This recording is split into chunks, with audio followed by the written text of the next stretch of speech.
अस्सलाम वालेकुम नाज़रीन, FSID न्यूज में आपका इस्तकबाल है। मैं मोहम्मद फारूक। पढ़ते हैं आज की ताज़ा खबर।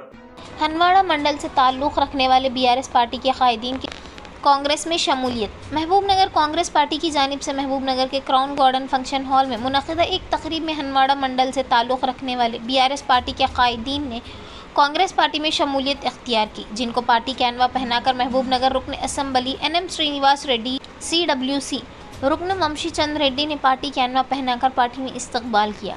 इस मौके पर मुनक़िदा तकरीब से खिताब करते हुए CWC रुकन महबूब नगर पार्लिमानी उम्मीदवार वंशी चंद रेड्डी ने कहा कि मौजूदा रुकन पार्लियामेंट को अवाम पहचान नहीं रही है। अपने 5 साल दौरे इख्तिदार में हल्का के लिए कुछ काम नहीं किया। BJP उम्मीदवार DK अरुणा को BJP कायदीन पर एतमाद नहीं है, इसीलिए वो साबिक़ में कांग्रेस पार्टी में रहने से कांग्रेस कायदीन को फ़ोन करके इन्हें तायीद करने की बात कह रही है। मुनक़िदा तकरीब से रुकन असम्बली NM श्रीनिवास रेड्डी ने खिताब करते हुए कहा कि साबिक़ा हुक्मरानों ने गुज़िश्ता 10 साल में महबूब नगर को पसमानदा कर दिया। वज़ीर आला रेवंत रेड्डी ने किए गए वादों को 100 दिन के अंदर तकरीबन पूरा कर दिया है और कांग्रेस पार्टी जो कहती है वो करती है। इस मौके पर अक़लियती मालियती corporation chairman Ubaidullah Kotwal, municipal chairman Anand Goud, TPCC general secretary Vinod Kumar advocate, joining committee convener Chandra Kumar Goud, DCC general secretary Siraj Khadri, municipal vice chairman Shabbir Ahmed, senior कायदीन NP वेंकटेश एडवोकेट, हनीफ अहमद, सुरेंदर रेड्डी, अक़लियती ज़िला सदर फैयाज, टाउन सदर लक्ष्मण यादव, वर्किंग प्रेसिडेंट अजमत अली के अलावा दीगर कायदीन व कारकिन मौजूद थे। ఒకరు BRS పార్టీ నుంచి మన్నె శ్రీనివాస్ రెడ్డి గారు ఉన్నారు. భారతీయ జనతా పార్టీ నుంచి భారతీయ జనతా పార్టీకి చెందినటువంటి నాయకులు కార్యకర్తలే వ్యతిరేకిస్తున్నటువంటి DK అరుణ గారు ఉన్నారు. నైతిక విజయవాడ ఎందుకు అంటున్నా అంటే ఇప్పుడు BRS నుంచి పోటీ చేస్తున్నటువంటి వ్యక్తి మన్నె శ్రీనివాస్ రెడ్డి గారు వారు ప్రస్తుత MP అని నేను చెప్పేదాకా చాలా మందికి తెలుస్తలేదు వారు ప్రస్తుత MP అని. మన MP ఎవరో కూడా తెలియనటువంటి పరిస్థితిలో ఉన్నారంటే అసలు వాళ్ళని పోటీలకే తీసుకోవాల్సిన అవసరం లేదు. మనం పాలమూరు ప్రజలు, మహబూబ్ నగర్ లోక్సభ నియోజకవర్గ ప్రజలు చాలా తెలివైన వాళ్ళు, విజ్ఞతతో ఓటేసే వాళ్ళు. పని చేయనటువంటి ఎంపీకి, కనిపించని ఎంపీకి ధనబలంతో MP అయినటువంటి వ్యక్తులను ఎప్పుడు కూడా ఆదరించారు మహబూబ్ నగర్ ప్రజలు. కాబట్టి దాని గురించి మాట్లాడటం ఎంత తక్కువ మాట్లాడితే అంత మంచిది. ఇక ఉన్నటువంటి ఇంకొక ప్రత్యర్థి భారతీయ జనతా పార్టీ నుంచి DK అరుణ గారు. ఎందుకు నైతిక విజయం మనదని చెప్తున్నానంటే DK అరుణ గారికే వారి పార్టీ మీద గాని, వారి పార్టీ నాయకుల మీద, వారి పార్టీ కార్యకర్తల మీద నమ్మకం లేనట్టుంది. నాకు చాలా మంది కాంగ్రెస్ పార్టీకి చెందినటువంటి కార్యకర్తలు, నాయకులు చెప్తున్నారు రోజు, అన్న మాకు DK అరుణ ఫోన్ చేసింది, అన్న మాకు DK అరుణ ఫోన్ చేసింది, వంశన్న DK అరుణ పొద్దుగానే ఫోన్ చేసింది. నేను ఫోన్ ఎత్తకపోతే ఎత్తర పోయినా కానీ మళ్ళా ఫోన్ చేస్తుంది. ఏమడుగుతుంది ఫోన్ చేద్దంటే నాకు మద్దతు ఇవ్వాలి, నేను గతంలో కాంగ్రెస్ పార్టీలో ఉన్నప్పుడు నేను మంచిగా పనిచేసిన, మీరందరూ నన్ను చూడాలి, నన్ను ఎలక్షన్ లో గెలిపియాలి అని కాంగ్రెస్ పార్టీ కార్యకర్తలకు, నాయకులను ఫోన్ చేసి అడుగుతున్నది. అంటే ఇవాళ వాళ్ళ పార్టీ కార్యకర్తలు, వాళ్ళ పార్టీ నాయకుల మీద ఆమెకు విశ్వాసం లేదు.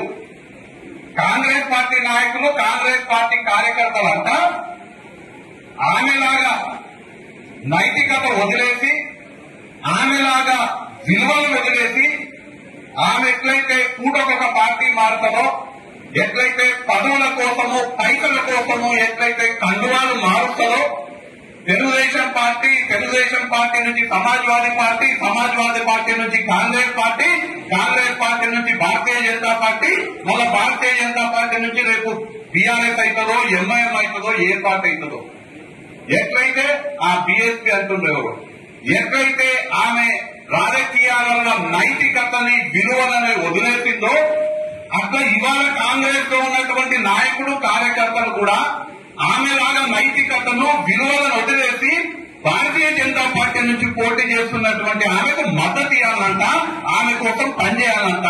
ఆమె పొద్దుగా లేచి చేసే పని ఏంటంటే కాంగ్రెస్ వాళ్ళకు ఫోన్ చేసుడు, కార్యకర్తలకు ఫోన్ చేసుడు, నాకు మద్దతు ఇవ్వమని అడగడం. నేను ఇలా ఛాలెంజ్ చేస్తున్నా. భారతీయ జనతా పార్టీకి సంబంధించినటువంటి ఏ ఒక్క నాయకునికి కానీ, ఏ ఒక్క కార్యకర్తకు కానీ వంశీచంద్ర రెడ్డి ఏ వ్యక్తి అయితే చెయ్యి గుర్తు మీద నిలబడుతున్నాడో, ఏ వ్యక్తి అయితే కాంగ్రెస్ పార్టీ నుంచి 3 నెలల కండువా కప్పుకొని చెయ్యి గుర్తు మీద నిలబడుతున్నాడో, నేను ఒక్క భారతీయ జనతా పార్టీ నాయకుడికి, కార్యకర్తకి ఫోన్ చేసి మీరు భారతీయ జనతా పార్టీలో ఉన్నారు కానీ నేను కాంగ్రెస్ నుంచి పోటీ చేస్తున్నా, నాకు మద్దతు ఇవ్వండి, నా కోసం పనిచేయండి అని ఏ ఒక్కరు అడిగినా కానీ నేను ఇవాళ కాంగ్రెస్ పార్టీ అభ్యర్థిగా పోటీ చేయాలి. చాలా బాధ్యతలు ఎప్పుడయ్యానో నేను ముక్కుకు నేలకు రాసి నేను క్షమించండి, నేను ఒక పార్టీ నుంచి పోటీ చేస్తూ ఇంకొక పార్టీ వ్యక్తిని మద్దతు అడుగుతున్నా, నాకు పైన నేను ఎన్నికల్లో పోటీ చేయాలని నేను ముక్కు నేలకు రాస్తా. నేను ఎంతమంది బీజేపీ నాయకులు చెప్తున్నా, అవునమ్మా చెప్తున్నా, నేను ఎంతమంది కాంగ్రెస్ నాయకులు, కార్యకర్తలకు మీరు ఫోన్ చేసి మీరొక పార్టీలో ఉండి ఇంకొక పార్టీకి సంబంధించినటువంటి నాయకులు, కార్యకర్తల మద్దతు అడుగుతున్నారని ఎంతమందిని తీసుకొచ్చి చెప్పానో చెప్పమని నేను ఇవాళ అడుగుతున్నా. నేను తీసుకొస్తా. మీరు ఒక పార్టీలో ఇంకొక పార్టీ వల్ల ఫోన్ చేసి అదే పనిగా పెట్టుకొని మీరు ఎట్లయితే నైతిక రాజకీయాలల్లా, నైతిక విలువలు రాజకీయాలల్లా విశ్వాసాన్ని కోల్పోయారో అట్లా మా కాంగ్రెస్ నాయకులని, కార్యకర్తలను కూడా నైతికత కోల్పోమంటారా? సిగ్గుశరం ఉండాలని నేను అంటున్నా,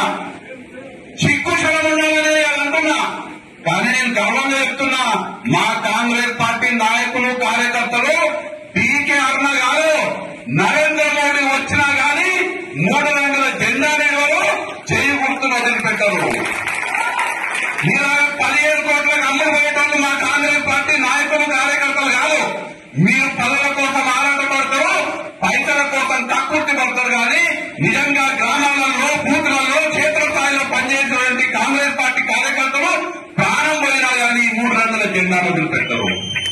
నువ్వు 15 కోట్లు కాదు, 50 కోట్లు ఇచ్చినా చేయి గుర్తు తప్ప వేరే గుర్తు కోటేయమన్నటువంటి కార్యకర్తలే మా కాంగ్రెస్ పార్టీ కార్యకర్తలు, మా కాంగ్రెస్ పార్టీ నాయకులు. అందుకే ఇవాళ తెలంగాణలో కాంగ్రెస్ పార్టీ అధికారంలో ఉంది. ఇవాళ తెలంగాణలో మన పాలమూరు ముద్దుబిడ్డ రేవంత్ రెడ్డి గారి నాయకత్వంలో ప్రజా పాలన నడుస్తుంది. అందుకే ఇవాళ మమ్మల్ని చూసి వేరే పార్టీకి సంబంధించినటువంటి కార్యకర్తలు, నాయకులందరూ కూడా మంచిగా పనిచేస్తున్నారు, ప్రజలకి మంచి చేస్తున్నారని ఇవాళ మా దగ్గరికి రావడం జరుగుతుంది.